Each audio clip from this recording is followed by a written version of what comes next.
I used to be able to do videos like this all the time because I was primarily focusing on trying to hit pan on as many products in my collection as possible, but this year I took a different approach and I'm focused more on getting use out of everything, reaching for them fewer times, but making sure that I was reaching for everything at some point. And so I haven't been able to do an update like this for a while. I now have 12 new pans to share with you. 8 of them are eyeshadows, 4 of them are face products.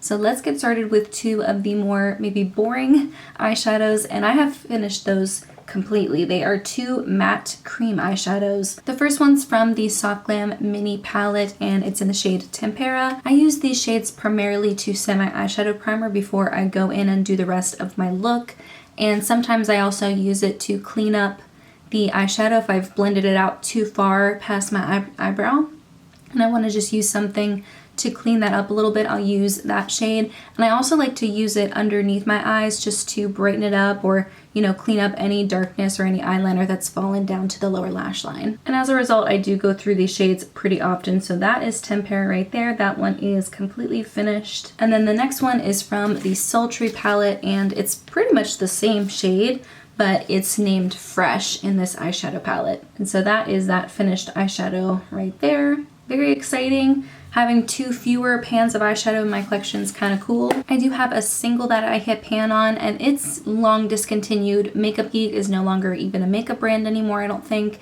And this is in the shade Phantom. I'm wearing it on my inner corners today, and I love using this on the inner corner. It's got a white base, but it's a duochrome, so it's got a purple shift, and I just think this really elevates any purple adjacent look that I want to add a little pop in the inner corner for. This is a shade that I naturally use every once in a while just whenever I want to take my look up a notch. So as long as I keep it in my vicinity, like make it really easy to reach for, I think that this is something I could eventually use up just in its own time. And back to that Soft Glam mini palette, I almost forgot to show you the other pan that I have in the palette, and it's the shade Dusty Rose. Last year for a couple of months, probably for the majority of the year, I did take a little bit of a break from filming, and I really only reached for this palette and the Pillow Talk Quad from Charlotte Tilbury.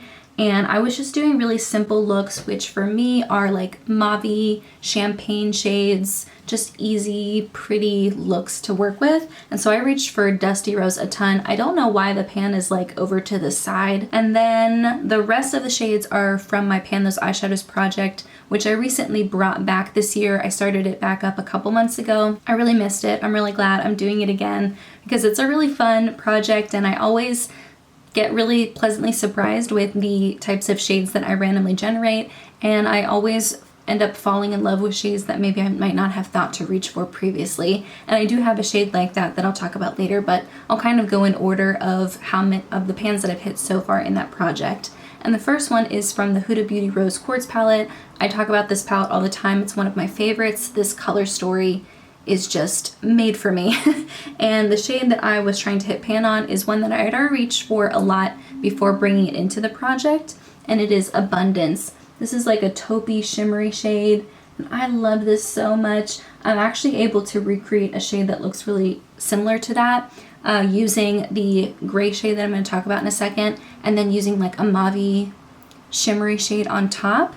And it kind of recreates the look that I get with this shade, and just really a big fan.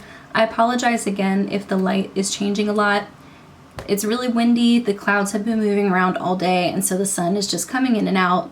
I'm getting really frustrated with the lighting situation. I don't know if it's because of the room I'm in and the angle that the sun is hitting me. I'm not sure what to do, but I've just never really been happy with the lighting in this room in particular, so I gotta figure that out. I had such a perfect setup at my last apartment, and I'm just gonna have to figure something else out, or maybe start filming in a different room in this house. Anyway, that was a long tangent. I love that shade Abundance. I love this palette, and the pans are pretty thin in that palette, so I imagine I will have more pans to share from that palette in the future. The next one is from the Making Mauves palette from Colourpop, and it's the shade Bicoastal. This is a champagne-y shade with a pinky undertone, and I really like this type of shade for all over the lid. I also use it a lot on the inner corner. This is a really great brightening, kind of glittery shade. It does have a little bit of a chunkiness to it, which I don't mind. And then the next one is from the Limoncello palette, and that is the shade Tuscan Fun. I was expecting this to be a lot easier to hit pan on, in my pan those eyeshadows project because the pan is relatively thin in these individuals, and it still took me, I don't know, 30 plus uses to hit pan. And this is a really beautiful warm brown. I really enjoyed wearing it, and I do want to reach for this palette more. I'll probably reach for these shades more like in the spring and summer, but yeah, really liked that shade. And then the last one was a shade that I had talked about in that Pan Those Eyeshadows project as a shade that I never really gave much attention to. Like, I did wear it a number of times just because I reach for this palette as a whole a ton. And I'm talking about Tombstone here, this gray shade, but I never really appreciated it as much as I do now, and now it's one of my favorite shades from the palette. So I'm really glad to have found a way to work with it, and I really like wearing it all over the lid and a little bit in the crease, just like covering the entire part of the eye, and then putting a multi-chrome or a duochrome or some type of really shimmery, vibrant shade on top, and that gray kind of deepens the shade a little bit and then allows whatever reflect that shade has to really pop. So that has been a big favorite. I've been loving that. I'm using another dark matte shade currently in my Pan Those Eyeshadows quintet in a very similar way, and I'm really loving it.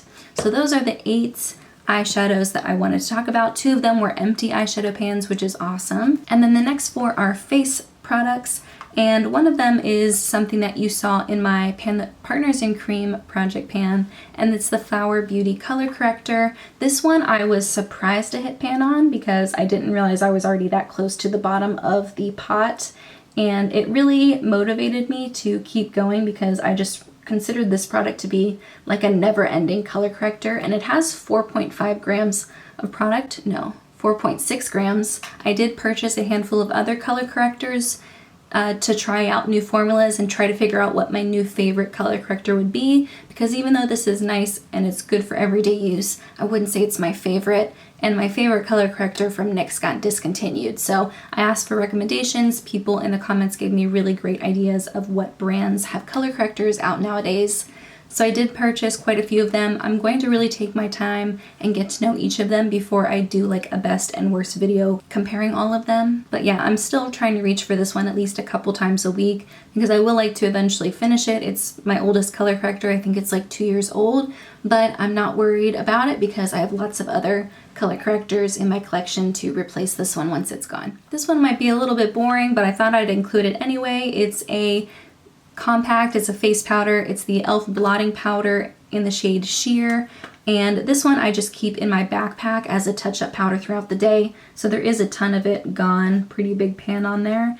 And I really like having these types of compacts in my backpack because it has a mirror. So even if I'm just using the mirror, it's useful, but then obviously I like to use the powder as well. I do kind of get shiny throughout the day, and so I like having a powder. This formula didn't blow me away, but it's just nice to have something in my backpack. Like, it's kind of more of a functional product more than just like a fun makeup product. And then the next 2 I think are a little more exciting than that one. The first one is one that you've seen a couple times. It's one of my favorites. It's from the brand Besame, and it's their Violet Setting Powder. This is a removable pan, so you can buy refills, and then it had this beautiful compact that was on sale during the holidays last year. I think they have one on their website now, but the bottom of it isn't gold, it's like a cream color. I think the top is the same. That one is an old favorite. I used to love the loose powder version that they had of that violet powder. I think they only sell the pressed version now. And then the very last one is one that I haven't hit pan on a bronzer in the longest time. Like, I can't even remember the last time I did that. And I go through bronzers a lot more slowly than I used to. I just don't use as much bronzer as I did back in the day, back in like 2018 and 19. And so I hit pan on the Nabla bronzer. This one took me so much longer than I thought it would. Yeah, this one took me almost 80 uses to hit pan on it, and I've only hit a little bit at pan in the center there. This is a baked product, so I don't really know what the pan looks like necessarily. I don't know if maybe there is like a raised, it seems like it's just a clear plastic pan. Like, I don't think there's any grid or anything, but I actually am not sure. And with the way the powder looks, it kind of looks like there might be a grid underneath. I don't know. I've already used this a ton. It was a raised product that was a square shape, and that all is pretty much gone at this point. So those are all of my pans that I wanted to share. 12 new pans, very exciting. I hope you enjoyed this video. Please let me know if you've hit pan on anything exciting recently. But I'm gonna let you go. I'll see you in my next video, and I hope you have a wonderful rest of your day. Bye.